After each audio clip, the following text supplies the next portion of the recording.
En République démocratique du Congo, les chiffres sont alarmants.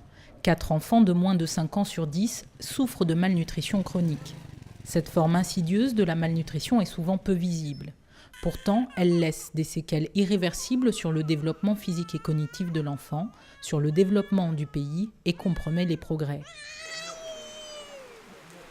Le petit village de Elumu. Sous une pluie battante, nous avons rendez-vous avec les mamans anges. Ce sont des femmes et des mères formées pour donner de bons conseils sur l'alimentation du nourrisson et du jeune enfant. La prise en charge de la malnutrition aiguë sévère est coûteuse. Il est important d'investir dans la prévention. La petite école de Ndeka à la sortie de Kisangani. Dans cette classe de 5e, 95 élèves ont été formés pour dépister la malnutrition des enfants de leur quartier. Une autre stratégie pour sensibiliser et lutter contre la malnutrition en impliquant les plus jeunes au cœur même des familles. Je fais le test et je regarde si c'est rouge ou vert. Ensuite, je donne un jeton aux parents pour aller à l'hôpital.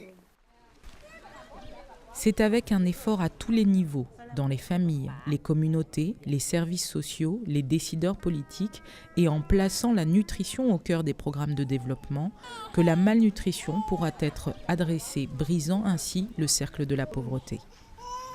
Il est important pour la RDC de pouvoir adhérer au SUN parce que cette plateforme pour la multisectorialité va nous aider à porter en plus dans le plaidoyer sur les problèmes de la malnutrition aussi bien aiguë que chronique au niveau de la République.